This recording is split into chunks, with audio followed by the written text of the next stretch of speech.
L'idée que les civilisations avancent d'un état primitif à un état plus avancé est une erreur que les évolutionnistes essaient d'appliquer à l'histoire.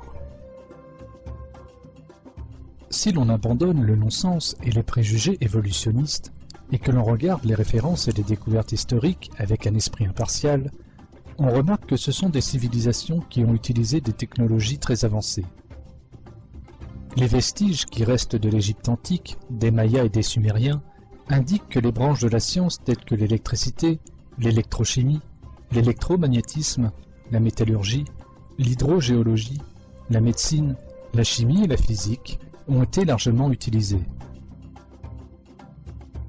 L'électricité a été efficacement produite et largement utilisée dans l'Égypte antique. La batterie de Bagdad et les premières lampes à arc ont été utilisées à cette époque-là. Cependant, la production de l'électricité était-elle limitée à celle-ci dans l'Égypte antique?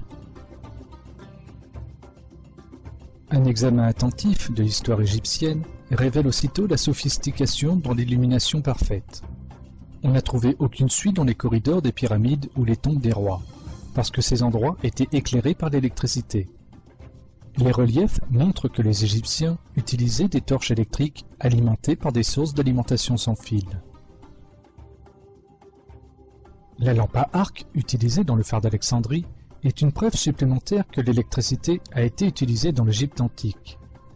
L'énergie nécessaire pour alimenter le phare d'Alexandrie pendant 24 heures n'a pu être fournie que par une source régulière d'électricité.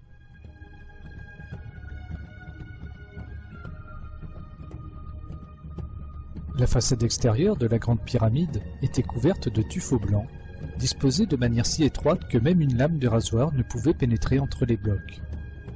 Le tuffeau blanc ne contient pas de magnésium et possède de hautes propriétés isolantes. Cette propriété d'isolation empêche l'électricité d'être libérée dans la pyramide sans contrôle. Les blocs de pierre utilisés à l'intérieur de la pyramide étaient faits sous une autre forme de calcaire puisqu'ils contenaient du cristal et une petite quantité de métal qui permettait de transmettre la puissance maximale.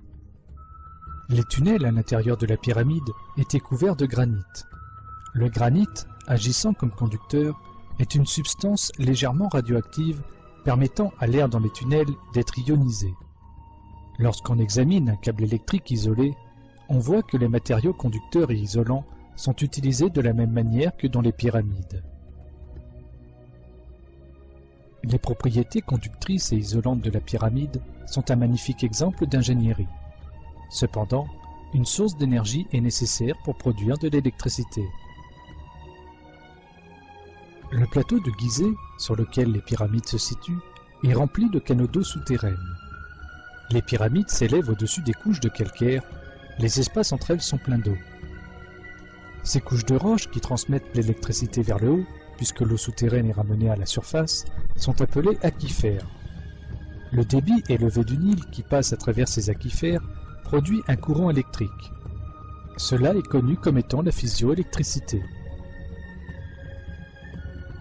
Les chambres souterraines de la pyramide sont des conducteurs en granit construits dans la roche chargée de physioélectricité. Ce courant électrique est conduit directement vers la partie supérieure des chambres souterraines de la pyramide, couvertes de granit. Le granit est un très bon conducteur d'électricité. Le champ électromagnétique qui se forme au bas de la pyramide est transmis sous forme concentrée aux couches supérieures de la pyramide. Sur le sommet de la pyramide, il y avait une clé de voûte en or qui était un excellent conducteur électrique. Cette partie n'est plus là de nos jours, c'est-à-dire que le sommet de la pyramide a perdu sa forme géométrique parfaite. Cette clé de voûte en or jouait un rôle pour que les ions négatifs soient transférés à l'ionosphère. De cette manière, un courant électrique pouvait être produit.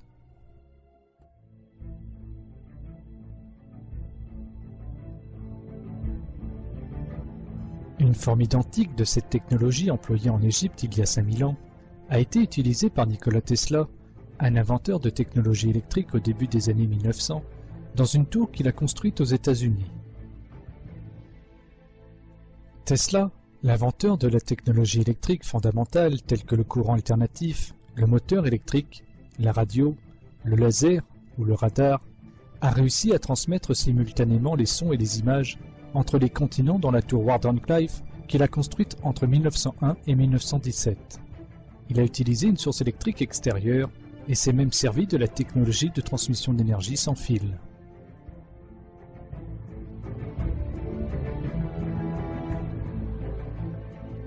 Tesla avait construit sa tour sur un aquifère et il a transmis les ions négatifs depuis l'aquifère vers la tour.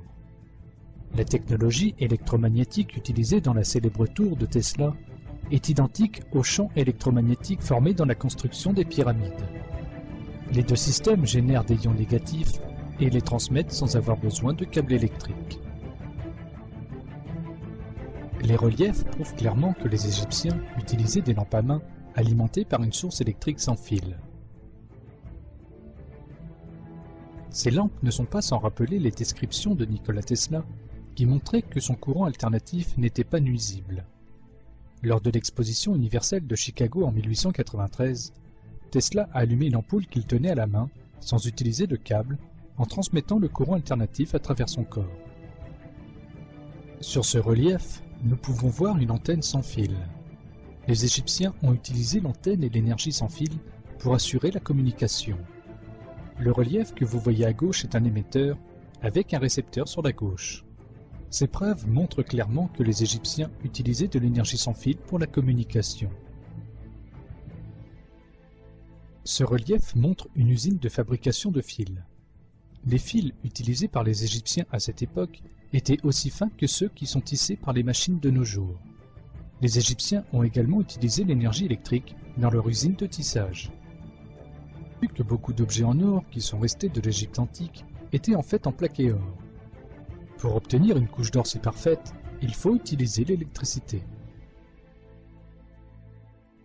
La somme des mesures électromagnétiques faites autour de la Grande Pyramide est la même que celle réalisée lors d'un orage avec éclair.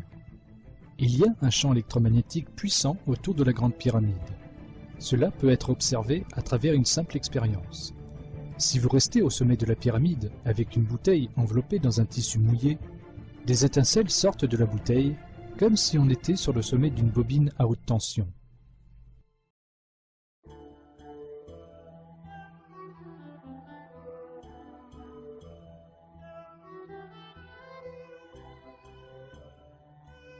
On a toujours cru que les pyramides étaient les tombes des pharaons. Cependant, dans les corridors de la Grande Pyramide, il n'y a aucune décoration ou écriture qui y fait allusion.